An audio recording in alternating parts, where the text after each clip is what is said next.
Okay, let's just jump right in. We are looking at the ultimate medical paradox in today's explainer. It's this bizarre reality where the very system that ethically mandates you to protect patients is often programmed to absolutely destroy you if you actually follow through and do it. We're going to examine clinical ethics, institutional survival, and, really fascinatingly, how Carl Jung's philosophy maps perfectly onto the agonizing path of the medical whistleblower.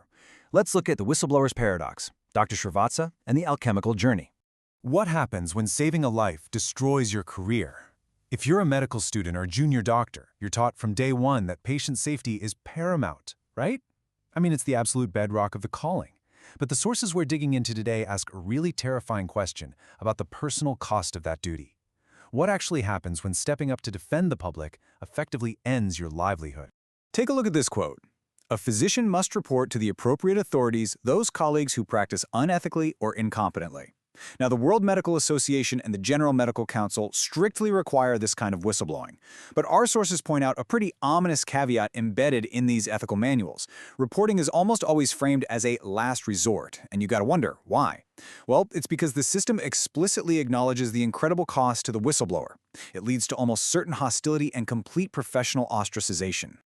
There's this incredibly stark contrast between the system's expectation of protected disclosure and the reality of the institutional trapdoor.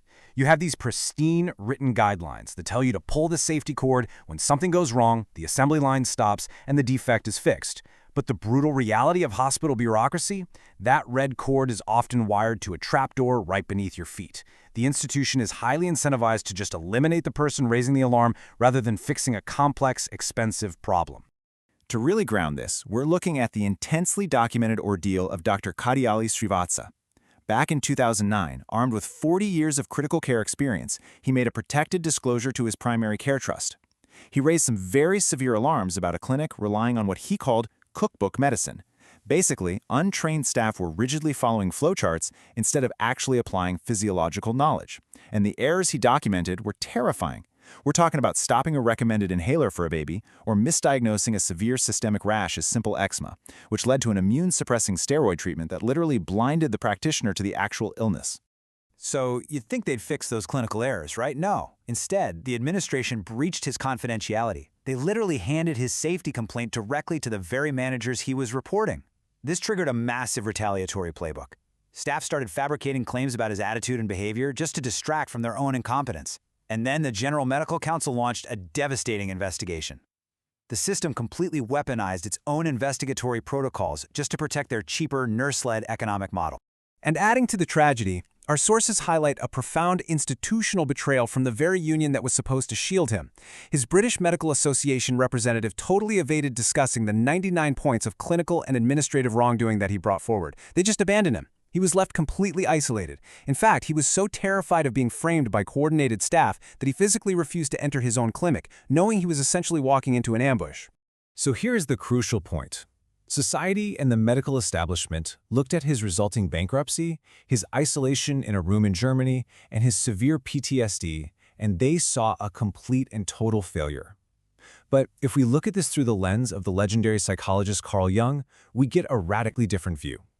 Jung gives us a framework to understand that this destruction, it wasn't the end of his story. It was a necessary transformation. This builds right into Jung's concept of the nigredo. In ancient alchemy, this is known as the blackening. It's the brutal first stage of transformation where the raw material, or the false self, is burned and dissolved down to its most basic elements. You can't build a new life on top of an old one. The false structures literally have to be burned away. Jung argued that the institutional fire Dr. Srivatsa endured wasn't a punishment. It was a necessary dissolving of a flawed system's illusions. As Jung put it, man needs difficulties. They are necessary for health, the way oxygen is necessary. He believed that the dark night of the soul is actually the core engine of growth. It forces you to confront your shadow and strip away the carefully constructed identity that was built just to make other people comfortable. Difficulty isn't just an obstacle, it's as necessary as oxygen for true health. When we track his timeline, we literally see this alchemical fire in action. It starts with the initial spark of his protected disclosure in 2009, and then he descends right into that blackening phase. Punitive sanctions and restrictions hit in 2012, and even when the GMC cleared him in 2013, an administrative failure left the restriction notice up on their public website. That rendered him totally unemployable and bankrupt. It was a complete dissolution of his past life, but that cleared the way for the emergence of something entirely new. You see, he didn't fail as a doctor. Srivatsa experienced a rebirth.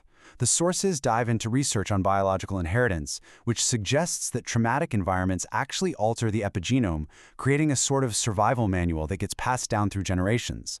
Srivatsa tapped into the 600-year-old epigenetic memory of his Kadiyali Brahmin lineage. These were ancestors deeply connected to the Iluru Kartikeya temple, representing the warrior healer. He reawakened this ancestral dharma to transcend those broken hospital walls entirely. His guiding thought became, if the system cannot protect patients, how can patients protect themselves? Stripped of his traditional career, Srivatsa shifted his focus entirely. Instead of endlessly defending himself in kangaroo courts managed by laypeople who didn't even understand complex critical care, he asked how to empower the public directly.